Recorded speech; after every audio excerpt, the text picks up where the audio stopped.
Quel plaisir de vous retrouver. Vous êtes bien, vous êtes vraiment bien sur LCP, la chaîne qui, dit-on, voit la politique en grand. C'est politique, oui, mais avec un S à la fin, s'il vous plaît. Et c'est le numéro 74 déjà. Eh oui.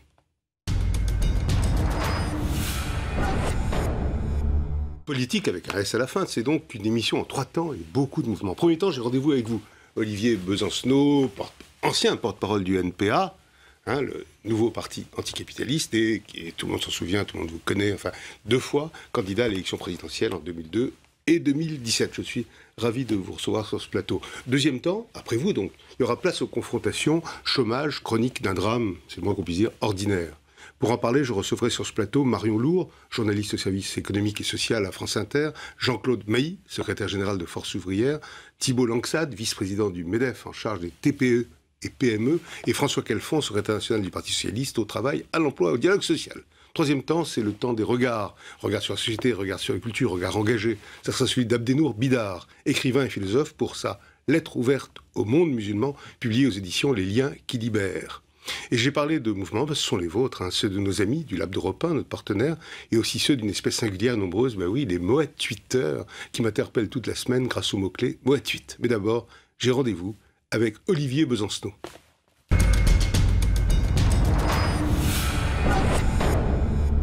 Bonjour. Bonjour. J'imagine une journée avec vous, dans votre quotidien. Votre quotidien, il doit être très différent de celui de l'immense majorité des responsables politiques que je reçois à longueur d'année sur ce plateau. Vous travaillez, vous avez un métier en dehors de la politique. Vous travaillez, vous avez un vrai métier, avec des horaires, je sais pas quoi, des collègues, une cantine, des sandwichs mangés ensemble. Enfin bon, bref. Et vous n'êtes plus le petit facteur de Neuilly, comme on disait. Non, maintenant vous êtes derrière un guichet. Absolument, le grand guichetier. Le grand guichetier. Évidemment. Et bien alors, les gens doivent avoir la berlue quand ils voient derrière votre guichet ces portes de Clignancourt. Je fais pas de la pub, mais c'est... Ouais, non, pas trop, parce que c'est des gens du quartier que je connais. Et puis, mais c'est vrai qu'après, il y a des discussions, mais... non, mais globalement, ça se passe bien, et on se rend compte que, quelle que soit la politique de démantèlement et de privatisation rampante de la Poste, et c'est soft de dire ça, parce qu'on en prend vraiment beaucoup de coups aujourd'hui du côté de ce service public-là, on arrive encore à rendre des services à la population, et c'est gratifiant. Malheureusement, on nous retire ces moyens-là, donc en ce moment même, on va rentrer en conflit d'ailleurs, puisqu'on va retirer des guichets sur ce bureau-là, dans d'autres bureaux du 18e, et on va être obligé malheureusement de se mobiliser avec les habitants du quartier qui sont très sensibles à ça d'ailleurs. Très sensibles à ça, parce que c'est à eux, quoi. Oui, puis je crois que ça fait vraiment... quelque chose de plus général, quoi. C'est-à-dire que on prend le 18e arrondissement, mais c'est vrai pour tous les quartiers populaires, c'est vrai aussi pour beaucoup de zones rurales. Là, par exemple, il y a des hôpitaux qui sont dans le collimateur, la Riboisière, l'hôpital Bichat. On ajoute à ça les services publics, ce qui se restructure au niveau des écoles. Et du coup, la question, c'est dans quel monde, dans quelle société on vit au quotidien. Dans quelle société ? Donc on est en train de vivre ce moment de bascule-là. Ouais. Je crois qu'on est en train de remodeler la société. C'est sous un gouvernement socialiste que ça fait peut-être le plus brutalement. C'est ça qui est peut-être le plus cocasse et le plus cynique. Mais quand on additionne tout ce qui est en train de se passer, je parlais de la Poste, je parlais du service public de la santé, 22 000 suppressions d'emplois, 3 milliards d'économies exigées, alors qu'on va rajouter du côté de l'armée 3,8 milliards d'euros. Chercher l'erreur. Ce qui se passe du côté, c'est pas une petite affaire du service public ferroviaire, avec le projet interrégion. Là, c'est la vie concrète quotidienne de millions de personnes qui va être percutée. Mais quelle est la logique derrière tout ça ? La logique, c'est la rentabilité poussée à l'extrait. Je pense qu'il y a... Quand il y a eu la grande crise financière de 2007-2008, je me souviens qu'il y a eu des discussions, y compris dans la classe dirigeante, sur l'option qu'il fallait choisir pour essayer de s'en sortir. On avait des libéraux qui nous disaient qu'il ne faut surtout pas d'intervention de l'État, et on se souvient des plans de sauvetage avec des milliards d'euros qui ont été déversés à ce moment-là. Donc finalement, l'intervention de l'État, on pouvait l'envisager. Et une discussion, est-ce que finalement on va revenir à une autre orientation politique que l'orientation libérale ? Et je crois que ce qui s'est confirmé finalement, c'est une nouvelle offensive libérale, peut-être comme on a connu au début des années 80.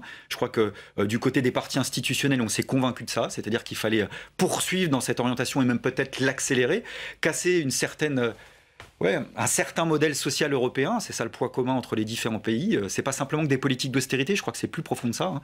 Je parlais de sujets importants, je pense à la sécurité sociale. Sans le dire, on est en train de changer de modèle.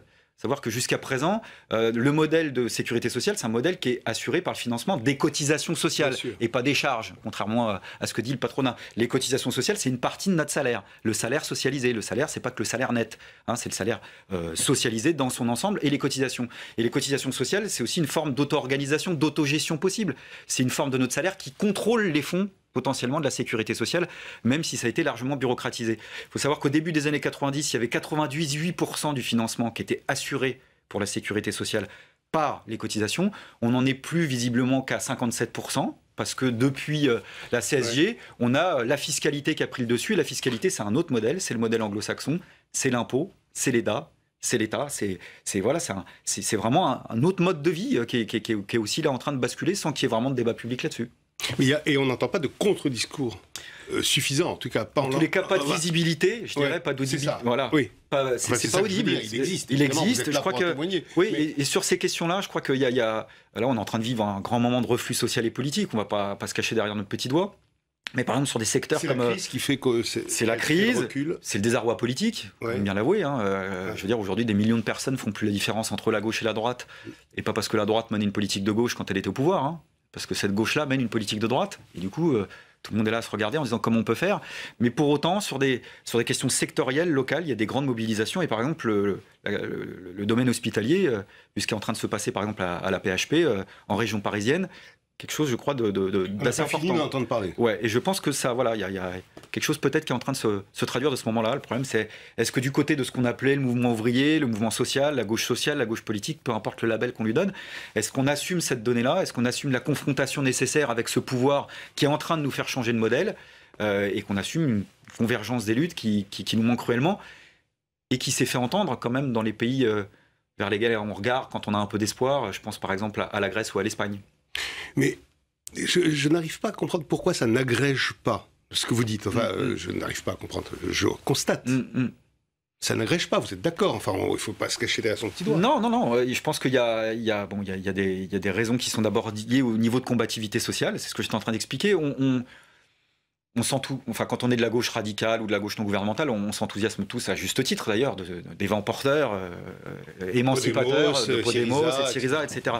En oubliant que là-bas, il y a eu des dizaines de journées de grève générale, qu'il y a eu un puissant mouvement des indignés, qu'il y a eu des places qui ont été occupées, saturées, avec une irruption finalement sociale et politique où des centaines de milliers de personnes, peut-être même des millions, ont décidé d'aller là où les politiciens professionnels voudraient qu'on n'aille pas, c'est-à-dire sur la scène politique.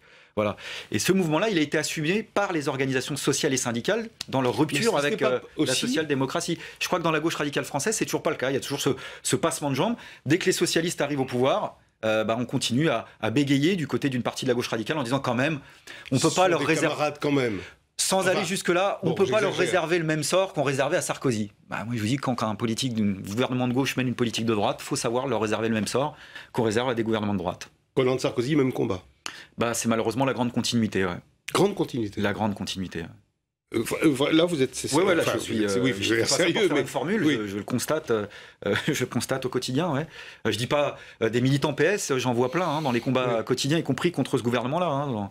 Sur même des questions écologiques, des questions démocratiques, des combats liés à l'immigration, réseau éducation sans frontières, et qui sont dans ce désarroi. Mais voilà, le constat, il est là. Il va falloir qu'on se le dise.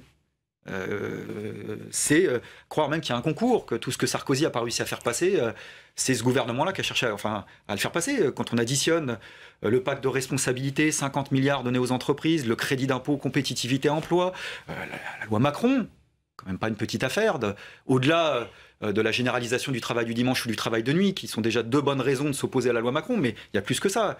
Il y a le fait de prendre dans le collimateur systématiquement l'inspection du travail, les prud'hommes, la notion même de code du travail. Il faut savoir que dans l'article 2064 du code civil, quand on parle des relations à l'amiable, on extrait à juste titre les relations du travail, qui ne sont pas considérées comme des relations à l'amiable. Parce que les relations salariales sont tout sauf une relation à l'amiable. C'est un rapport de dépendance. On vend notre force de travail manuelle ou intellectuelle. Et puisque c'est un rapport de subordination, jusqu'à présent, c'était le sens de cet article 2064, on extrait le code du travail de cette conception-là. Et ça, c'est remis en cause par la loi Macron. C'est là aussi un grand sujet.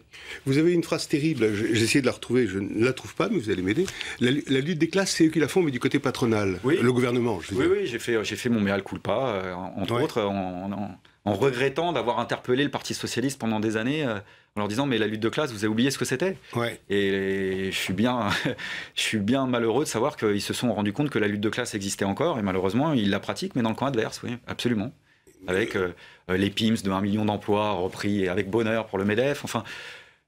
Alors je sais que quand je dis ça, il y a des écoutilles qui se ferment tout de suite parce qu'en disant c'est le discours caricatural de l'anticapitalisme, mais faisons le bilan concret. Le bilan concret. Quelles mesures, là on n'est même plus, je veux dire, quelles mesures ont été faites pour les classes populaires, pour le monde du travail, pour les salariés, qu'on en cite une. Là mon débat avec eux c'est plus simplement vous donner un coup pour le capital, un coup pour le travail.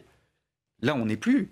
Là il y a une politique globale qui consiste à dire il faut favoriser le capital pour que demain, la reprise et donc de l'emploi. C'est le vieux théorème d'un chancelier ouest-allemand qui s'appelait M.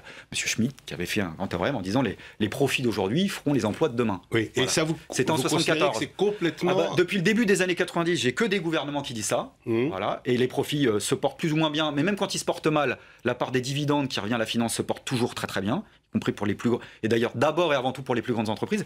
Mais les emplois sont pas là. Ça, c'est pas un anticapitaliste qui vous le dit. Collandella, il y a 500 000 chômeurs de plus. Donc on pourrait peut-être au moins se mettre d'accord sur le fait que ça ne marche pas. Donc quand une politique ne marche pas, on pourrait peut-être se dire qu'on en change. Ben non, on persiste. Et donc si on persiste, c'est qu'il y a une autre, voilà, il y a un autre projet derrière tout ça. Et je crois que le projet, en effet, c'est de remettre les compteurs à niveau pour un certain type de modèle social, c'est-à-dire finalement des acquis sociaux qui ont été arrachés de haute lutte. Mais est-ce que s'il n'y a pas de Syriza et pas de Podemos en France, c'est pas aussi parce qu'il y a quand même, il n'y a pas eu ce qu'on appelle l'austérité en France, et il y a des amortisseurs sociaux qui ont l'air de fonctionner, qui fonctionnent. Peut-être. Je pense qu'il y a une multitude de raisons. Non, mais moi aussi, je réfléchis à haute voix, puis on n'a pas à s'empêcher de le faire. Après tout, il y a des raisons aussi spécifiques qui font que, par exemple, potentiellement, la Grèce et l'Espagne, c'est des exemples vivants qui prouvent que la crise du capitalisme peut profiter à des anticapitalistes plutôt qu'à des courants populistes d'extrême droite, ce qui est plutôt le cas en France, mais ce qui est le cas aussi en Europe, parce que quand on sort de nos frontières, c'est cette donnée-là. Donc là-bas, il y a aussi peut-être le souvenir plus prégnant de ce qu'a été l'extrême droite. Le franquisme, c'est pas si loin. Les colonels en Grèce. L'austérité, vous l'avez dit, c'est beaucoup. Voilà. Et ça continue. Terrible. Quand on voit le chantage, là, en ce moment même, on parle. Les institutions européennes. Alors pourtant même que M. Tsipras est plutôt en train de mettre de l'eau dans son vin, et d'ailleurs ça suscite beaucoup de remous et des discussions dans Syriza, on dit quoi? Ça suffit pas du côté des institutions européennes. Si vous étiez Tsipras, non, mais moi je suis pas là pour donner des leçons, mais par contre je suis là pour dénoncer ici en France le rôle des institutions européennes et du gouvernement français. Aujourd'hui, alors que, une fois de plus, le gouvernement grec a plutôt tendance à reculer, on dit quoi? Revenez sur tout, même les pensions pour les couches populaires. Mais ça veut dire quoi? C'est de l'humiliation. On demande de s'écraser. C'est le ressort de la dignité, c'est une mobilisation très forte en Grèce. Donc moi je vous disais, je suis pas là pour donner des leçons à des milliers de kilomètres, organiser la solidarité concrète pour que le programme sur lequel a été élu Syriza puisse enfin s'appliquer pour des raisons simplement démocratiques. Et moi je me solidarise de ceux qui en Grèce, par exemple, réclament quelque chose de tout simple. C'est un référendum en Grèce. Sur la politique sur le fameux mémorandum, c'est-à-dire le nouveau plan d'austérité que réclament les institutions européennes, et de mettre sur la place publique ce qui se niche derrière la dette grecque. Parce que derrière la dette grecque, on a un discours ambiant mené par les partis institutionnels qui consiste à dire que le non-remboursement de la dette grecque, ça coûterait beaucoup aux contribuables français. Mais on oublie de dire que la dette grecque a rapporté beaucoup aux spéculateurs allemands, mais aussi français, des banques, dans un premier temps. On oublie de dire qu'en ce moment même, la dette grecque rapporte au fisc français. Parce qu'on ne fait pas les choses gratuitement. Ça serait dans le milieu bancaire, y compris dans le milieu bancaire quand il est contrôlé par l'État. Donc la question, c'est... si on doute de ce que racontent les anticapitalistes en Grèce, en France, en Espagne, qu'on mette tout sur la place publique, qu'on fasse une commission d'enquête publique, qu'on sache ce qui se niche derrière les déficits, qui prête, qui emprunte, qui spécule, sur quoi. Nous, on pense que la dette, elle est illégitime. Et on pense qu'il faut l'annuler et qu'en effet, le non-remboursement de la dette grecque, c'est simplement une mesure de salubrité publique qui coûtera rien aux contribuables français. Ça, c'est du flanc. Les circuits financiers ne correspondent pas à ça. Moi, je ne suis pas dans le secret des dieux du monde capitaliste, mais quand j'entends que la Banque Centrale Européenne, juste avant l'élection de Tsipras, dit on va mettre plus de 1000 milliards pour racheter des titres publics ou privés, mais aussi publics. Alors pourquoi on ne le fait pas pour la dette grecque? Vous êtes aussi virulent, donc Jean-Luc Mélenchon, à l'égard de l'Allemagne, les harengs de Bismarck, je l'ai reçu sur ce plateau, et il dit, lui, l'Allemagne est de nouveau un danger. Le modèle qu'elle impose est une fois de plus un recul pour notre civilisation, et en parlant d'Angela Merkel, il dit, la bonne conscience de ces gens qui ne doutent jamais de ce qu'ils font, c'est elle, quoi. Bon, mais là, on n'est pas d'accord. Vous n'êtes pas d'accord? Non. Alors exprimez votre désaccord. Moi, je suis pas d'accord avec Jean-Luc Mélenchon sur le fait de dire que l'Allemagne est de nouveau un danger. Non. Voilà, vous n'avez pas le mot, ça résonne mal. Non, c'est la classe capitaliste européenne qui est de nouveau un danger, qui est peut-être comme jamais. Mais moi, j'ai plus de points communs avec un travailleur allemand, avec un chômeur grec, qu'avec un quelconque capitaliste français. Et je pense que le drapeau de l'internationalisme, il faut le maintenir haut et fort. Alors après, qu'il y ait des réorganisations dans le cadre de la crise européenne et qu'en effet, la bourgeoisie allemande occupe une place plus importante qu'avant dans sa rivalité avec la bourgeoisie française, c'est un fait. Mais pardon de le dire, notre responsabilité ici, c'est de lutter contre ceux qui font souffrir d'autres peuples. Et il y en a dans nos propres gouvernements, dans nos propres bourgeoisies. C'est important de tenir bon sur ces questions-là parce que... Le bouc émissaire allemand, par exemple. Non, et puis d'abord, c'est un côté anachronique. Et puis en général, quand on fait ça, on scie la branche sur laquelle on est assis parce que le discours du nationalisme, du chauvinisme, c'est jamais fécond pour les idées progressistes. Profiter à d'autres gens. Et en général, ça met les cerveaux en jachère. Et les cerveaux en jachère, c'est souvent fécond pour les idées d'extrême droite. L'histoire est là pour nous le rappeler. Donc moi, je suis pour sortir de cette Europe-là. Je suis profondément contre cette Europe-là. Je le suis depuis le traité constitutionnel européen, depuis l'Europe de Maastricht, mais je suis pour une autre Europe.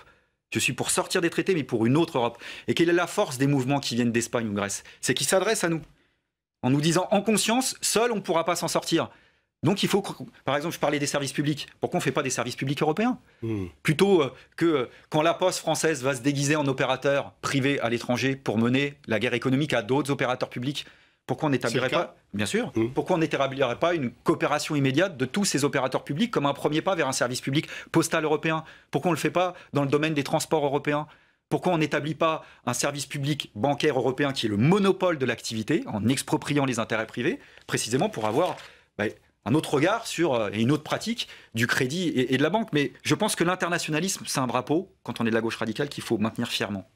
L'UMP s'appelle le Parti républicain, une réaction? Non, même pas le Parti républicain, les Républicains. Pas de réaction? Ouais, pour moi, ça restera Big Malion. Big Malion. Voilà, mais bon, je n'ai pas le sens de la propriété au point de m'offusquer. Voilà, même si évidemment, je sais ce que ça peut signifier. Mais voilà, non. Plutôt dans leur pratique. Cambadélis, un homme extrêmement habile, selon le même Jean-Luc Mélenchon? Probablement. Bon. Probablement. Bon alors, maintenant, je termine par vous, si vous voulez bien. Bon, pour vous, le temps de l'engagement politique de tous les instants, dites-vous, est révolu. Il fut révolu un moment. Vous avez dit ça, je me souviens, y compris sur mes plateaux, depuis que vous avez décidé de quitter votre poste de porte-parole du NPA, je ne sais plus en quelle année c'était, enfin avant les élections présidentielles dernière, et choisi de ne pas vous présenter en 2012. Vous disiez, je me sens plus libre aujourd'hui. Vraiment? Mais justement, c'est pas du tout une forme de désengagement. Non, j'ai pas dit ça. Ouais, bien sûr, c'est une forme de liberté retrouvée pour avoir un engagement en cohérence avec ce que je pense, et plus que jamais. C'est-à-dire que je pense que là, c'est le temps électoral, nous, dans la gauche radicale, la gauche anticapitaliste, souvent on disait, bon, le problème de la souveraineté démocratique telle qu'elle existe, c'est simplement le temps où on glisse un bulletin dans une urne, et ça se résume à ça, tous les 5 ans. Maintenant, le temps électoraliste, c'est tous les jours. Il est en train d'étouffer le temps politique au sens noble du terme. C'est-à-dire, tous les jours, il y a un sondage, tous les jours, il y a un nouveau candidat, tous les jours, il y a une nouvelle perspective. Et du coup, il nous faut inventer un nouveau calendrier. On a l'impression, je vais vous agacer, on a l'impression que sans vous, le NPA ne marche pas. Oui, vous m'agacez, là. Oui, je sais. Ouais. parce que je pense que ça ne se résume pas aux problèmes de personnes, c'est des questions d'espace politique, que le NPA est toujours là, on est une organisation politique, vaut ce qu'elle vaut, mais on est toujours là, présent dans les combats sur les questions sociales, écologiques, internationales. On a du monde dans nos réunions publiques, voilà, et moi je suis un militant du NPA, je suis fier d'être au NPA, mais je pense, en effet, qu'on a notre propre bilan tous à tirer. Il y a une séquence un peu longue, des années 90, les succès de lutte ouvrière, le succès qu'on a su incarner, nous, à un moment donné, au niveau du nouveau parti anticapitaliste, le succès incarné, au-delà des personnalités, les espaces... Ça compte, on n'y peut rien, même si vous détestez ça, votre modestie ne supporte pas. Non, mais c'est pas une question de modestie, c'est une question que moi, je pense que le temps n'est pas à la délégation auprès d'un sauveur suprême. Le Front de gauche a incarné cet espoir-là aujourd'hui. À un moment donné, le problème de la gauche radicale, c'est quoi? Au-delà des désaccords, c'est que qu'on soit militant ou pas d'une organisation, qu'on soit au Parti communiste, au Parti de gauche, à Lutte ouvrière, au NPA, un libertaire, un syndicaliste, un associatif, on est tous orphelins d'une nouvelle représentation politique. Oui. Tous. Donc cette nouvelle représentation politique, va peut-être falloir s'atteler à la reconstruire, ou à la construire tout court. Vous n'irez pas en 2017? Le NPA, il décidera à ce moment-là de se présenter ou pas. Voilà. Vous ne l'excluez pas totalement? Que le NPA soit présent. Non, que vous soyez présent. Non, moi j'ai fait un choix politique. Parfois, on évolue en fonction des circonstances et de la réalité. C'est pas exclure d'évoluer en fonction de la réalité, mais j'ai fait un choix politique. Voilà, mais je veux pas me... Donc il y a une cohérence, mais je veux pas résumer à des annonces dans un sens ou dans l'autre, parce que je sais ce qu'on en retient, et voilà, mais je serais bien candidat à une grande campagne sur la non-présidence. La non-présidence en 2017. Je suis très sérieux quand je vous dis ça. Ça risque de marcher. Parce que la Ve République... est particulièrement antidémocratique, on est beaucoup à se le dire, donc assumons-le, faisons une campagne unitaire du côté de la gauche radicale pour dire qu'il nous faut de la proportionnelle, de la révocabilité des élus et plafonner la rémunération des élus, c'est-à-dire de la démocratie réelle. Merci beaucoup Olivier Besancenot. Maintenant ce sont les 140 secondes du Lab d'Europe 1, notre partenaire, vous savez 140 secondes comme les 140 secondes d'un tweet, vous tweetez vous-même? Ça y est, je m'y suis mis. Ouais. Bon bah d'accord. Vous voyez comme quoi chacun évolue en fonction de la réalité. C'est avec Sylvain Chazot.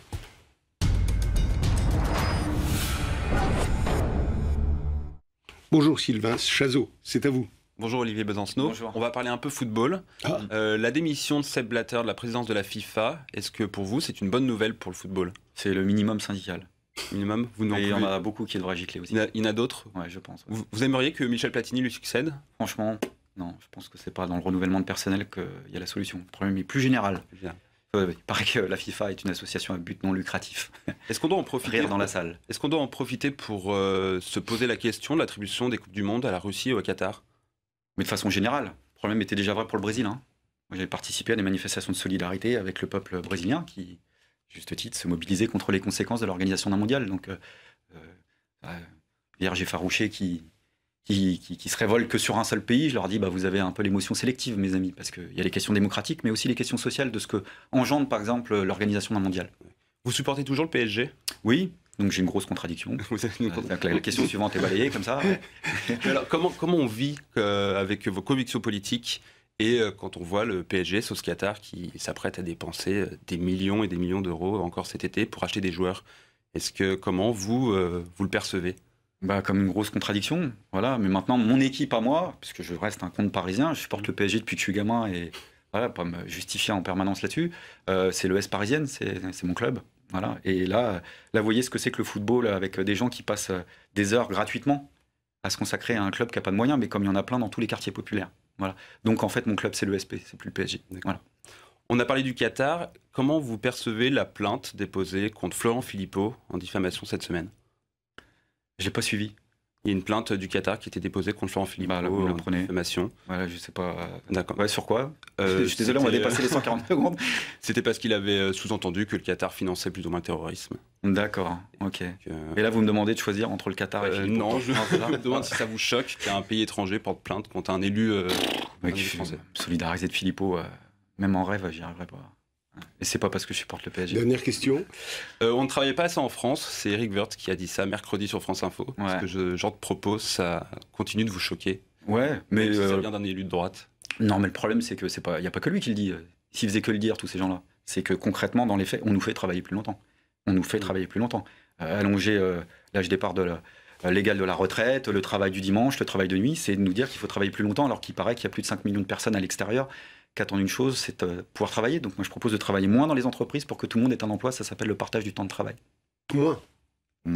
C'est bien. On a fini, Sylvain. Je suis désolé, mais votre emploi lui-même, il est menacé à la Poste? Oui, absolument. Là, sur le bureau sur lequel je suis, il y a trois emplois qui doivent être supprimés. C'est pour ça qu'on partira en conflit dont le mien, mais pour que ça passe pas. Mais je le fais pas d'abord pour mon emploi, je le fais d'abord pour le service qu'on rend dans notre quartier. Voilà. Merci beaucoup, Olivier Besancenot. C'est déjà la fin. Merci beaucoup.